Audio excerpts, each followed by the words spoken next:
Hi, ನಾನು ನಿತೀಶ್. ನೀವು ನೋಡ್ತಾ ಇರೋ ಟೆಕ್ ಬ್ಲಾಗ್ ಚಾನಲ್. ಫ್ರೆಂಡ್ಸ್, ಇವತ್ತಿನ ಎಪಿಸೋಡ್ನಲ್ಲಿ ನಾನು ತೋರಿಸ್ತಾ ಇದ್ದೀನಿ, ನಿಮ್ಮ ಫೋನ್ಸ್ ಏನಾದ್ರು ಸ್ಲೋ ಆಗಿದ್ರೆ ಅದನ್ನು ಸ್ಪೀಡ್ ಮಾಡೋದು, ಅಂದರೆ ಫಾಸ್ಟಾಗಿ ಆಕ್ಸೆಸ್ ಮಾಡೋದು ಹೇಗೆ ಅಂತ ನಾನು ತೋರಿಸ್ಕೊಡ್ತಾ ಇದ್ದೀನಿ. ಅದಕ್ಕಿಂತ ಮುಂಚೆ ನೀವೇನಾದ್ರು ನಮ್ಮ ಚಾನಲ್ಗೆ ಸಬ್ಸ್ಕ್ರೈಬ್ ಮಾಡಿಲ್ಲ ಅಂದರೆ ಸಬ್ಸ್ಕ್ರೈಬ್ ಮಾಡಿ ಆ್ಯಂಡ್ ಬೆಲ್ ಐಕಾನ್ನ ಕ್ಲಿಕ್ ಮಾಡಿ. ಹಂಗೆ ನೀವೇನಾದ್ರು ನಮ್ಮ ಇನ್ಸ್ಟಾಗ್ರಾಮ್ ಪೇಜ್ನ ಫಾಲೋ ಮಾಡ್ತಿಲ್ಲ ಅಂದರೆ ಡಿಸ್ಕ್ರಿಪ್ಷನಲ್ಲಿ ಲಿಂಕ್ ಕೊಟ್ಟಿರ್ತೀನಿ, ಫಾಲೋ ಮಾಡಿ. ಇವಾಗ ನಾನು ಕೆಲವು ಟಿಪ್ಸನ್ನು ಕೊಡ್ತೀನಿ. ಸೊ ಅಂದ್ರೆ ನಿಮ್ಮ ಫೋನ್ಸ್ ಏನಾದ್ರು ಸ್ಲೋ ಆಗಿದ್ರೆ ಅದನ್ನ ಹೆಂಗೆ ಫಾಸ್ಟ್ ಮಾಡೋದು ಅಂತ ನಾನು ತೋರಿಸ್ಕೊಡ್ತೀನಿ. ಇದೇನಾದ್ರು ನೀವು ಫಾಲೋ ಮಾಡಿದಾಗಾದ್ರೆ 100% ನಿಮ್ಮ ಫೋನ್ ಸ್ಪೀಡ್ ಆಗುತ್ತೆ. ಸೊ ಫಸ್ಟ್ ಟಿಪ್ ಬಂದು ನಿಮ್ಮ ಇಂಟರ್ನಲ್ ಸ್ಟೋರೇಜ್ ಇರುತ್ತಲ್ಲ, ಸೊ ಇಂಟರ್ನಲ್ ಸ್ಟೋರೇಜ್ನ ಕ್ಲಿಯರ್ ಮಾಡಬೇಕಾಗುತ್ತೆ. ಸೊ ಇದು ಹೆಂಗೆ ಕ್ಲಿಯರ್ ಮಾಡೋದು ಅಂತ ನಾನು ಹೇಳ್ತೀನಿ, ಹಿಂಗೆ step by step. So first ಬಂದ್ಬಿಟ್ಟು ನೀವು ಸ್ವಲ್ಪ ನಿಮ್ಮ ಹತ್ರ ಫೋನ್ಸ್ ಇದ್ದಾಗ ಕೆಲವು ಇನ್ಬಿಲ್ಟ್ ಅಪ್ಲಿಕೇಶನ್ಸ್ ಅಂತ ಇರುತ್ತೆ. ಸೊ ಈ ಇನ್ಬಿಲ್ಟ್ ಅಪ್ಲಿಕೇಶನ್ನ ನೀವು ಅನ್ಇನ್ಸ್ಟಾಲ್ ಮಾಡಬೇಕಾಗುತ್ತೆ. ಸೊ ಅದನ್ನು ಅನ್ಇನ್ಸ್ಟಾಲ್ ಮಾಡಿ. ಸೊ ಆಮೇಲೆ ಕೆಲವು ತುಂಬ ಅನ್ವಾಂಟೆಡ್ ಅಪ್ಲಿಕೇಶನ್ ಕೂಡ ಇನ್ಸ್ಟಾಲ್ ಮಾಡ್ಕೊಂಡಿರ್ತೀವಿ. ಸೊ ಅದನ್ನು ತುಂಬ ರೇರ್ ಆಗಿ ಯೂಸ್ ಮಾಡ್ತೀವಿ, ಅಂದರೆ ವರ್ಷಕ್ಕೆ ಒಂದ್ಸತಿ, ಒಂದು 6 ತಿಂಗಳಿಗೆ ಒಂದ್ಸತಿ ಆ ಥರ ಯೂಸ್ ಮಾಡ್ತಾ ಇರ್ತೀವಿ. ಸೊ ನೀವು ಯೂಸ್ ಮಾಡದೇ ಇರ್ಬೋದು ಆ ಅಪ್ಲಿಕೇಶನ್ನ, ಬಟ್ ಏನಾಗುತ್ತೆ ಅಂದರೆ ನಿಮ್ಮ ಫೋನಲ್ಲಿ ಇದ್ದಾಗ ಅದು ಬ್ಯಾಕ್ ಗ್ರೌಂಡಲ್ಲಿ ರನ್ ಆಗುತ್ತೆ, ಅದು ಪ್ರೋಸೆಸ್ ರನ್ ಆಗ್ತಾ ಇರುತ್ತೆ. ಸೊ ಅದರಿಂದ ಕೂಡ ನಿಮ್ಮ ಫೋನ್ ಸ್ಲೋ ಆಗೋ ಚಾನ್ಸಸ್ ಜಾಸ್ತಿನೇ ಇರುತ್ತೆ. ಸೊ ಆ ಥರ ಏನಾದ್ರು ಅಪ್ಲಿಕೇಶನ್ಸ್ ಇದ್ರೆ ಸೊ ಅದನ್ನು ಅನ್ಇನ್ಸ್ಟಾಲ್ ಮಾಡಿ. ಸೊ ಇನ್ನು ನೆಕ್ಸ್ಟ್ ಏನಂದರೆ, ನಿಮ್ಮ ನಿಮ್ಮ ಫೋನಲ್ಲಿ ಒಳ್ಳೆ ಲಾರ್ಜ್ ವಿಡಿಯೋಸ್, ಅಂದರೆ ತುಂಬ ದೊಡ್ಡ ದೊಡ್ಡ ವಿಡಿಯೋಸ್ನ ಇರುತ್ತೆ. ಸೊ ಆ ಥರ ವೀಡಿಯೋಸು, ಎಕ್ಸ್ಪೆಷಲಿ ಈ ವಾಟ್ಸಪ್ ವಿಡಿಯೋಸ್ ಕೂಡ ನಮ್ಮ ಫೋನ್ ಸ್ಟೋರೇಜ್ನ ತುಂಬ ಜಾಸ್ತಿ ತೊಗೊಂಡ್ಬಿಡುತ್ತೆ. ಸೊ ಈ ಥರ ವಾಟ್ಸಪ್ ವಿಡಿಯೋಸು ಮತ್ತು ನಿಮ್ಮ ಅನ್ವಾಂಟೆಡ್ ವಿಡಿಯೋಸ್ನ ಸ್ವಲ್ಪ ಡಿಲೀಟ್ ಮಾಡೋಕ್ಕೆ. ಸೊ ನಿಮ್ಗೆ ಇನ್ನೂ ಅದರಲ್ಲಿ ಏನಾದ್ರು ಇಂಪಾರ್ಟೆಂಟ್ ವೀಡಿಯೋಸು, ಫೋಟೋಸು ಇದ್ದೇ ಇರುತ್ತೆ ಆಬ್ವಿಯಸ್ಲಿ. ಸೊ ಆ ಥರ ನಿಮ್ಮ ಇಂಪಾರ್ಟೆಂಟ್ ವೀಡಿಯೋಸ್ ಆಗಿದ್ದರೆ ಸೊ ನಿಮ್ಮ ಕ್ಲೌಡ್ ಸ್ಟೋರೇಜ್ಗೆ ಅಪ್ಲೋಡ್ ಮಾಡಿ. ಸೊ ಎಲ್ಲರಿಗೂ ಒಂದು ಆಮೇಲೆ ಜಿಮೇಲ್ ಇದ್ದೇ ಇರುತ್ತೆ. ಸೊ ಜಿಮೇಲಲ್ಲಿ ಏನಿಲ್ಲ ಅಂದರೂ ಫ್ರೀಯಾಗಿ ಒಂದು 15 GB ಫ್ರೀ ಕ್ಲೌಡ್ ಸ್ಟೋರೇಜ್ ಕೂಡ ಕೊಡ್ತಾರೆ. ಸೊ ಏನಾದ್ರು ಅಷ್ಟೊಂದು ಇಂಪಾರ್ಟೆಂಟ್ ಡೇಟಾ ಇದ್ದರೆ ಅದನ್ನೆಲ್ಲ ನಿಮ್ಮ ಕ್ಲೌಡ್ ಸ್ಟೋರೇಜಿಗೆ ಮೂವ್ ಮಾಡ್ಕೊಳ್ಳಿ. ಸೊ ಆವಾಗ ನಿಮ್ಮ ಫೋನ್ ಮೆಮೊರಿ, ಅಂದರೆ ನಿಮ್ಮ ಫೋನ್ ಇಂಟರ್ನಲ್ ಸ್ಟೋರೇಜು ಕಮ್ಮಿ ಆಗುತ್ತೆ. ಸೊ ಆವಾಗ ಕೂಡ ನಿಮಗೆ ತುಂಬ ಈಸಿ ಆಗಿರುತ್ತೆ. ನೀವು ಜಾಸ್ತಿ ಇಂಟರ್ನಲ್ ಸ್ಟೋರೇಜ್ನ ಕಮ್ಮಿ ಮಾಡಿದಷ್ಟು, ಆಮೇಲೆ ಜಾಸ್ತಿ ಇಟ್ಕೊಂಡಷ್ಟು, ಸೊ ನಿಮ್ಮ ಫೋನ್ ತುಂಬ ಆಕ್ಸೆಸ್ ಸ್ಪೀಡಾಗಿ ವರ್ಕ್ ಆಗುತ್ತೆ. ಸೊ ನಾನು ಸಿಂಪಲ್ ಎಕ್ಸಾಂಪಲ್ ಕೊಡ್ತೀನಿ ಹೆಂಗೆ ಇದು ವರ್ಕ್ ಆಗುತ್ತೆ ಅಂತ. ಸೊ ಒಂದು ಎಕ್ಸಾಂಪಲ್, ಒಂದು 100 ಪೇಜಸ್ ನೋಟ್ಬುಕ್ ತೊಗೊಳೋಣ. ಸೊ ಈ 100 ಪೇಜಸ್ ನೋಟ್ಬುಕ್ ಬಂದ್ಬಿಟ್ಟು ತುಂಬ ಫುಲ್ಲಾಗಿ ಬರೆದ್ಬಿಟ್ಟಿರ್ತೀವಿ. ಸೊ ಫುಲ್ಲಾಗಿ ಬರೆದ್ಬಿಟ್ಟಾಗ ಸೊ ಅದರಲ್ಲಿ ರ್ಯಾಂಡಮ್ ಆಗಿ, ಅಂದರೆ ಒಂದು 5 ಪೇಜಸ್ ಬ್ಲ್ಯಾಂಕ್ ಶೀಟ್ಸ್ ಇರುತ್ತೆ. ಸೊ ರ್ಯಾಂಡಮ್ ಆಗಿ ಅಲ್ಲಲ್ಲಿ ಬ್ಲ್ಯಾಂಕ್ ಶೀಟ್ಸ್ ಇರುತ್ತೆ. ಸೊ ಈ ರ್ಯಾಂಡಮ್ ಆಗಿ ಅಲ್ಲಲ್ಲಿ ಬ್ಲ್ಯಾಂಕ್ ಶೀಟ್ಸ್ ಇದ್ದಾಗ ನಾವು ಇವಾಗ ನೆಕ್ಸ್ಟ್ ಟೈಮ್ 100 ಪೇಜಸ್ ಬುಕ್ ಎತ್ಕೊಳ್ಳೋಣ. ಸೊ ಅದರಲ್ಲಿ ಇವಾಗ ಏನಾದ್ರು ಬರಿಬೇಕು ಅಂದಾಗ ನಾನು ಹುಡುಕ್ಬೇಕಾಗುತ್ತೆ ಅಲ್ಲಿ ಬ್ಲ್ಯಾಂಕ್ ಪೇಜಸ್ ಎಲ್ಲಿದೆ ಅಂತ. ಸೊ ಅದು ಸ್ವಲ್ಪ ಟೈಮ್ ತೊಗೊಳುತ್ತೆ, ಅಂದರೆ ಫ್ಯೂ ಸೆಕೆಂಡ್ಸ್ ಏನೋ ಟೈಮ್ ತೊಗೊಳುತ್ತೆ. ಸೊ ಈ ಫೋನ್ ಸ್ಟೋರೇಜ್ ಕೂಡ ಅದೇ ಥರ. ಸೊ ನೀವೇನಾದ್ರು ಇಂಟರ್ನಲ್ ಸ್ಟೋರೇಜ್ನ ಫುಲ್ ಮಾಡಿದಾಗ ನೀವೇನಾದ್ರು ಮತ್ತೆ ಏನಾದ್ರು ಒಂದು ಅಪ್ಲಿಕೇಶನ್ ಆಗಿರ್ಬೋದು, ಫೋಟೋ ತೆಗಿಬೇಕಾದ್ರೆ ಏನಾದ್ರು ಒಂದು ಮೂವ್ ಮಾಡೋದಕ್ಕೆ ಆ ಥರ ಏನಾದ್ರು ಆಕ್ಸೆಸ್ ಮಾಡಿದಾಗ ನಿಮ್ಮ ಫೋನು ಸ್ಲೋ ಆಗೋದಾಗ್ಲಿ ಹ್ಯಾಂಗ್ ಆಗೋದಾಗ್ಲಿ ಆಗುತ್ತೆ. ಯಾಕಂದರೆ ಅದು ಕೂಡ ನಿಮ್ಮ ಅಷ್ಟು ಜಾಗ ಎಲ್ಲಿದೆ ಅಂತ ಹುಡುಕಕ್ಕೆ ಟ್ರೈ ಮಾಡುತ್ತೆ. ಫ್ರೆಂಡ್ಸ್, ಇನ್ನು ಸೆಕೆಂಡ್ ಪಾಯಿಂಟ್ ಬಂದ್ಬಿಟ್ಟು, ನೀವು ನಿಮ್ಮ ಫೋನಲ್ಲಿ SD ಕಾರ್ಡ್ಸ್ ಯೂಸ್ ಮಾಡ್ತಾ ಇರ್ತೀರಾ. ಈ SD ಕಾರ್ಡ್ಸ್ ಯೂಸ್ ಮಾಡ್ಬೇಕಾದ್ರೆ ನಾನು ತುಂಬ ಜನ ನೋಡಿದ್ದೀನಿ, SD ಕಾರ್ಡ್ಸ್ ಬಂದ್ಬಿಟ್ಟು ತುಂಬ ಕಮ್ಮಿ ಬೆಲೆಯಲ್ಲಿ ಸಿಗುತ್ತೆ ಅಂದ್ಬಿಟ್ಟು ₹100, ₹80, ಲೈಕ್ ₹150 ತೊಗೊಂಡ್ಬಿಡ್ತಾರೆ. ಸೊ ಆ ಥರ SD ಕಾರ್ಡ್ಸ್ ನಾವು ಫೋನ್ ಯೂಸ್ ಮಾಡಿದಾಗ ಏನಾಗುತ್ತೆ, ಅದು ನಮ್ಮ ಫೋನ್ ಡ್ಯಾಮೇಜ್ ಆಗೋದಾಗ್ಲಿ ಇಲ್ಲ ನಮ್ಮ ಫೋನ್ ಸ್ಲೋ ಆಗೋದಾಗ್ಲಿ ಚಾನ್ಸಸ್ ಜಾಸ್ತಿನೇ ಇರುತ್ತೆ ಅದರಿಂದನೂ ಕೂಡ. ಸೊ ಸ್ವಲ್ಪ ಚೆನ್ನಾಗಿರೋ ಕ್ವಾಲಿಟಿ ಇದೆ SD ಕಾರ್ಡ್ಸ್ ತೊಗೊಂಡಾಗ ನಮ್ಮ ಫೋನ್ಸ್ ತುಂಬ ಸ್ಪೀಡಾಗಿ ವರ್ಕ್ ಆಗುತ್ತೆ. ಸೊ ನೀವು ಸ್ಕ್ರೀನಲ್ಲಿ ನೋಡ್ಬೋದು ನಾನು ಹೆಂಗೆ ಅದು ಐಡೆಂಟಿಫೈ ಮಾಡೋದು ಅಂತ. ನೀವು ನೋಡ್ಬೋದು ಅಲ್ಲಿ ಕ್ಲಾಸ್ 10, ಕ್ಲಾಸ್ 6, ಕ್ಲಾಸ್ 4 ಆ ಥರ SD ಕಾರ್ಡ್ಸ್ ಇರುತ್ತೆ.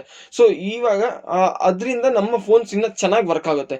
ಏನಕ್ಕಂದರೆ ನಾವು ಯಾವಾಗಲೂ ಕ್ಲಾಸ್ 2 ಈ ಥರ ಕಮ್ಮಿ ರೇಂಜ್ದು SD ಕಾರ್ಡ್ಸ್ ಯೂಸ್ ಮಾಡಿದಾಗ ಈ SD ಕಾರ್ಡಿಂದು ಮತ್ತು ಫೋನ್ ಇರುತ್ತಲ್ಲ, ಡೇಟಾ ಟ್ರಾನ್ಸ್ಫರ್ ತುಂಬ ಲೇಟ್ ಆಗಿರುತ್ತೆ. ತುಂಬ ಕಮ್ಮಿ ರೇಂಜದು SD ಕಾರ್ಡ್ ಯೂಸ್ ಮಾಡಿದಾಗಿದ್ದು ಡೇಟಾ ಟ್ರಾನ್ಸ್ಫರ್ ತುಂಬ ಕಮ್ಮಿ ಇರುತ್ತೆ. ಫೋಟೋ ತೆಗಿಬೇಕಾದ್ರೆ ಏನಾದ್ರು ಟ್ರಾನ್ಸ್ಫರ್ ಮಾಡಬೇಕಾದ್ರೆ ಡೇಟಾನ SD ಕಾರ್ಡಿಂದ ಫೋನಿಂದ SD ಕಾರ್ಡ್ಗೆ ಸೊ ತುಂಬ ಆವಾಗ ಸ್ಲೋ ಆಗೋ ಚಾನ್ಸಸ್ ಇರುತ್ತೆ.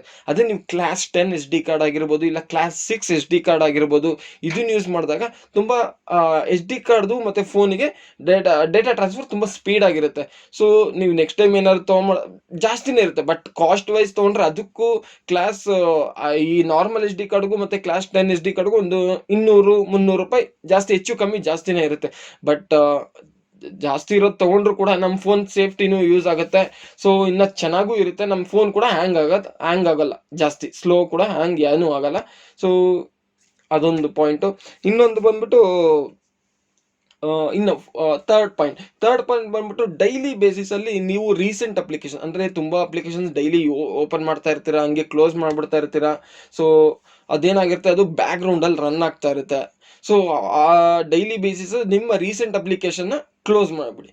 ಸೊ ನಿಮ್ಗೆ ಗೊತ್ತೇ ಇರುತ್ತೆ ರೀಸೆಂಟ್ ಅಪ್ಲಿಕೇಶನ್ ಹೆಂಗ್ ಕ್ಲೋಸ್ ಮಾಡೋದು ಅಂತ. ಜಸ್ಟ್ ಹೋಮ್ ಬಟನ್ ಪ್ರೆಸ್ ಮಾಡಿ ಇಟ್ಕೊಂಡಾಗ ನಿಮ್ಮ ರೀಸೆಂಟ್ ಅಪ್ಲಿಕೇಶನ್ ಏನೇನು ಓಪನ್ ಮಾಡಿದ್ದೀರಾ ಅಂತ ಅದರಲ್ಲಿ ತೋರಿಸುತ್ತೆ.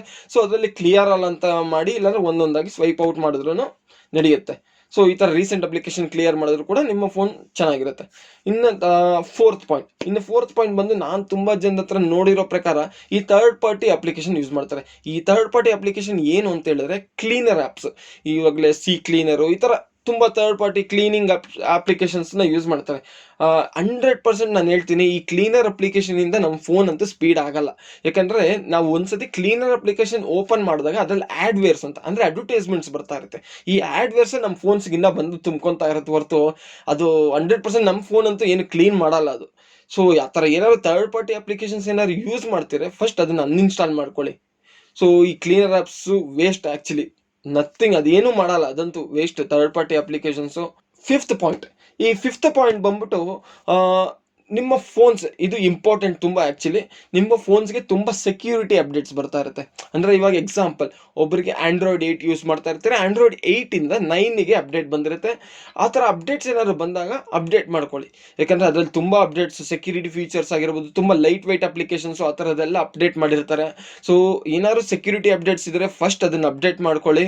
ಸೊ ಅದರಿಂದನೂ ಕೂಡ ನಿಮಗೆ ಫೋನ್ ತುಂಬ ಸೆಕ್ಯೂರ್ ಆಗಿ ಕೂಡ ಇರುತ್ತೆ. ಆ್ಯಕ್ಚುಲಿ ಹೇಳಬೇಕು ಅಂದರೆ ತುಂಬ ಸೆಕ್ಯೂರ್ ಆಗಿರುತ್ತೆ. ಸೊ ಏನೇ ಸೆಕ್ಯೂರಿಟಿ ಅಪ್ಡೇಟ್ಸ್ ಬಂದರೂ, ಏನೇ ಅಪ್ಡೇಟ್ ಬಂದರೂ ಯೂಸ್ ಮಾಡ್ಕೊಳ್ಳಿ. ಅಪ್ಲಿಕೇಶನ್ ಅಲ್ಲ, ನಿಮಗೆ ಫೋನ್ಗೆ ಅಪ್ಡೇಟ್ಸ್ ಬರ್ತಾ ಇರುತ್ತೆ, ಸಾಫ್ಟ್ವೇರ್ ಅಪ್ಡೇಟ್ಸ್, ಅದನ್ನ ಫಸ್ಟ್ ಅಪ್ಡೇಟ್ ಮಾಡ್ಕೊಳ್ಳಿ. ತುಂಬ ಇಂಪಾರ್ಟೆಂಟ್ ಇದು ಸೆಕ್ಯೂರಿಟಿ ಅಪ್ಡೇಟ್ಸ್ ಅಂತೂ. ಇನ್ನು ಫೈನಲಿ ನೀವು ಹೇಳ್ಬೋದು, ನಾನು ಏನೋ ಇಂಟರ್ನಲ್ ಸ್ಟೋರೇಜ್ ಕ್ಲಿಯರ್ ಮಾಡಿದ್ದೀನಿ, ಮತ್ತು ಅನ್ವಾಂಟೆಡ್ ಅಪ್ಲಿಕೇಶನ್ ಅನ್ಇನ್ಸ್ಟಾಲ್ ಮಾಡಿದೆ, ಮತ್ತು ಮತ್ತು ಸೆಕ್ಯೂರಿಟಿ ಅಪ್ಡೇಟ್ಸು ಮಾಡಿದ್ದೀನಿ, ಮತ್ತು ಈ ಎಸ್ ಡಿ ಕಾರ್ಡ್ಸ್ ಕೂಡ ನನ್ನ ಹತ್ರ ಚೆನ್ನಾಗಿರೋ ಎಸ್ ಡಿ ಕಾರ್ಡೇ ಹಾಕಿದ್ದೀನಿ. ಬಟ್ ಸ್ಟಿಲ್ ನನ್ನ ಫೋನ್ ಸ್ಲೋ ಅನ್ನಿಸ್ತಿದೆ ಅಂತ. ಅಷ್ಟೊಂದು ಇನ್ನ ಫೈನಲಿ ನಾನು ಒಂದೇ ಒಂದು ಸಜೆಸ್ಟ್ ಮಾಡ್ತೀನಿ ನಿಮ್ಗೆ, ಆ ಥರ ಏನಾದ್ರು ಇನ್ನೂ ಸ್ಲೋ ಆಗ್ತಿದೆ ಅಂದರೆ, ನಿಮ್ಮ ಫೋನಲ್ಲಿ ಏನಾದ್ರು ಡೇಟಾ, ಇಂಪಾರ್ಟೆಂಟ್ ಡೇಟಾ ಇದ್ದರೆ ಫಸ್ಟ್ ಅದನ್ನು ಬ್ಯಾಕಪ್ ತಗೊಳ್ಳಿ.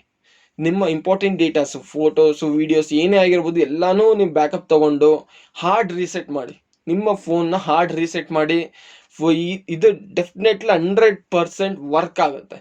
ಖಂಡಿತವಾಗ್ಲೂ ಒಂದ್ಸತಿ ಹಾರ್ಡ್ ರೀಸೆಟ್ ಮಾಡಿದ್ಮೇಲೆ ನಿಮ್ಮ ಫೋನ್ ಹೊಸ್ದಾಗ ಆಗ್ಬಿಡುತ್ತೆ ಕಂಪ್ಲೀಟಾಗಿ.